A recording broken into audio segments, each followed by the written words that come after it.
Hey guys, part two tidbits. When the wheels start turning, we start coming up with some funky shit. So, just wanted to kind of get into the mind set of looking at some of these numbers in terms of which stacks we like from the hot zone. If you remember, we could certainly take these numbers and we can sort and we can play around with these columns.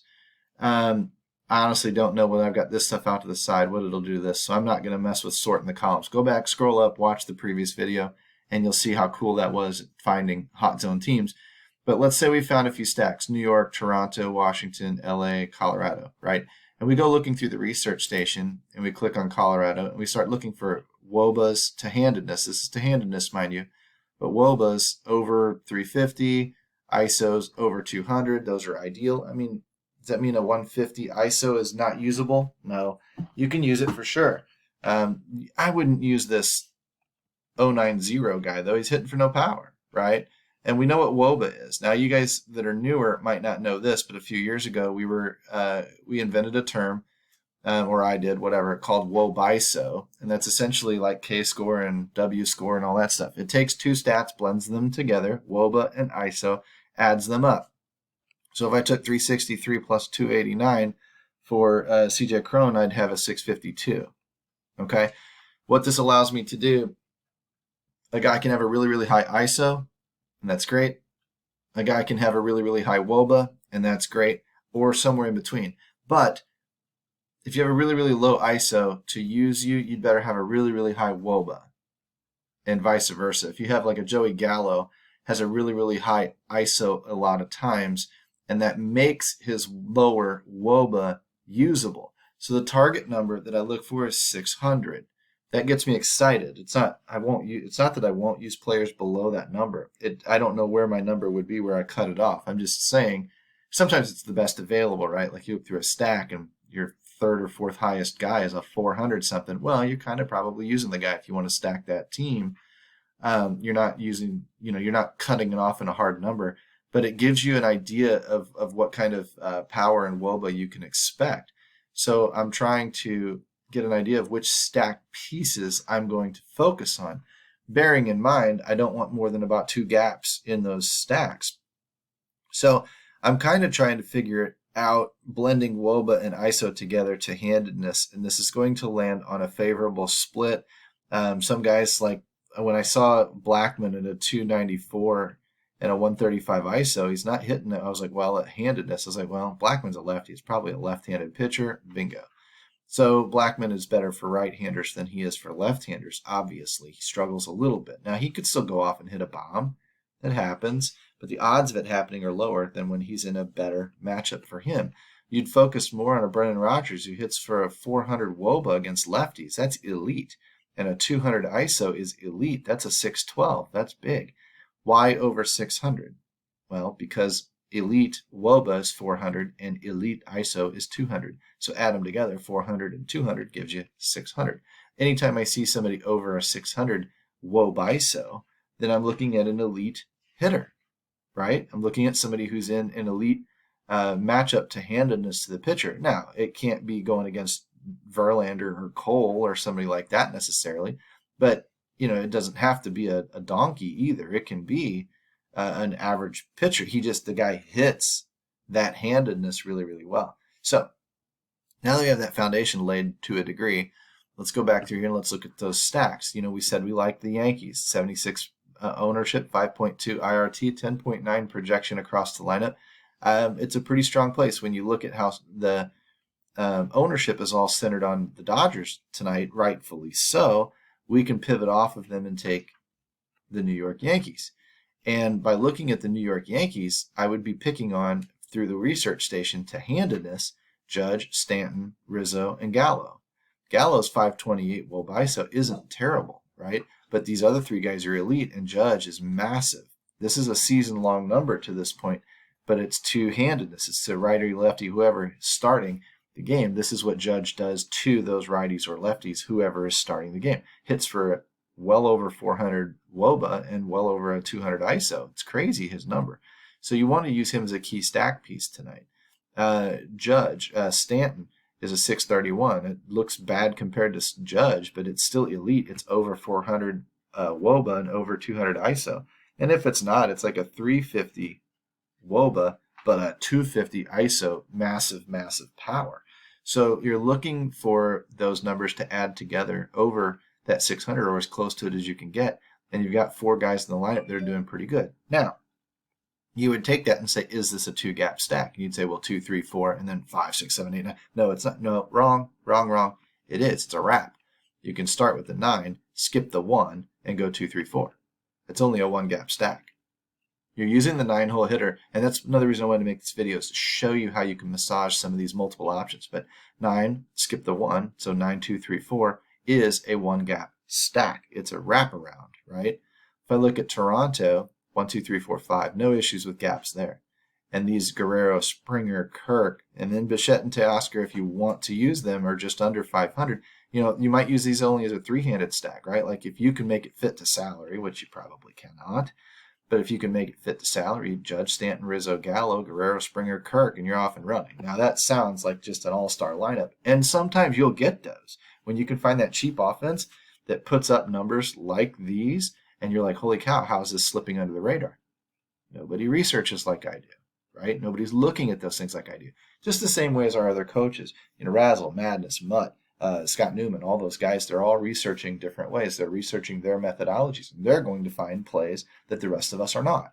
And that's a key to writing those cheat sheets to their personalities and whatever else. But there are always a bunch of different ways to learn how to use these numbers, whether you create your own statistic like I did with Wobiso, or whether, whatever. I'm just adhering to most of what I can, which is least amount of gaps in a stack, high power, high WOBA guys in good matchups tonight that are generating leverage, right? So if I come down to Washington, that was another team we picked on. Soto, 650, Bell, 580, Thomas, 568, 473 for Thomas, Garcia, 568. So these 3 guys are great, and if you need a stack filler, which you might to round that stack up, right? Because 2, 3, 4, 5, 6, that's a 3-gap stack, right? But 7, 9, 2, 3, actually is only 2 gaps. You skip the 8 and you skip the 1. 7, 8, 9, 1, 2, 3. So you skip the 8, you skip the 1, you've only skipped 2 gaps. You've got a 7, 9, 2, 3, and this is going to be low owned, and these guys are producing numbers. See how that works? This should get you excited, because this is teaching you how to research and teaching you how to look for specific things that stand out. Now, does this mean Washington's going to go off tonight and that they owe you a win? No. But it means that if they do go off, these are the bats that are likely to go off, or at least a couple of them will. And it's not going to be perfect. If I match them up with 4 Toronto guys and do a 4x4 Washington-Toronto stack, they still have to perform, right? And some other guy, some random 8-hole hitter may pop off that wasn't on my sheet at all. That can happen. But generally speaking, the numbers are going to come out of these guys. It's still hard as hell to hit 9 bats in a lineup and have your entire lineup go off to win the nickel or whatever. But this is one way to, again, eliminate some fluff. Luck is always going to allow some of the fluff to have a good night, but you're going to eliminate some of those duds and increase your chances of being on the right track. That is the point here. So when I scroll down a little bit more to LA, watch how sneaky LA is tonight. Trout, Ohtani, Ward, Walsh, 1, 2, 3, 4. Skip the 5, you get the 6. So you can use any of these. You can use 2, 3, 4, 6, 1, 2, 4, 6, 2, whatever. You can mix and match with a stack like this, right? But these are the 5 guys that are doing damage. They're all over a 500. 3 of them over a 600. One of them is really, really close. So the 1, 2, 3, 4 is just obvious, with Trout at an 817 and Judge at an 833. So let's say you've got a bunch of money left over and you stack Toronto and Washington. You've got a bunch of money left over. Take a Judge or a Trout one off, please. Just do it. Because for crying out loud, you're taking a massively powerful one-off that can hit 2 dongs tonight and win the slate for you. That's what you want when you're setting these things up. Don't take some punt-ass catcher like Stassi, although he makes a little bit of sense at a 500. Well, take a Trout at 817 for your one-off if you can afford it.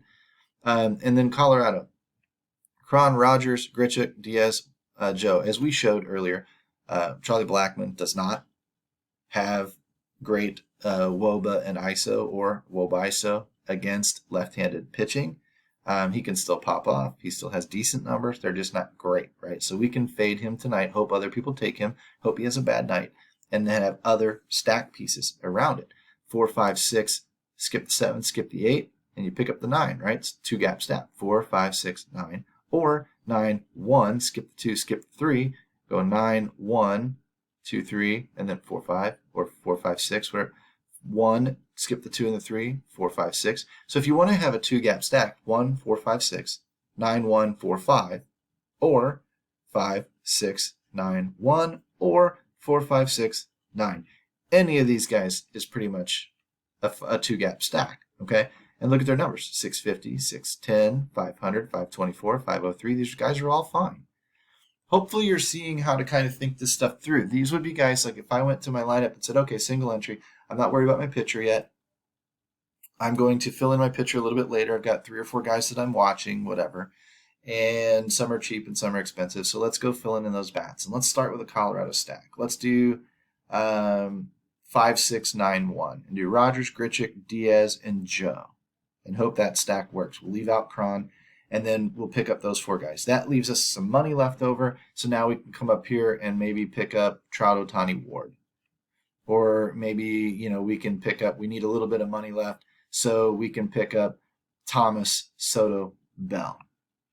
Or in Toronto, the lower end of it, down here, Kirk, well, he's not cheap, but, Teoscar, whatever. Or maybe Rizzo or Gallo, Judge, Rizzo.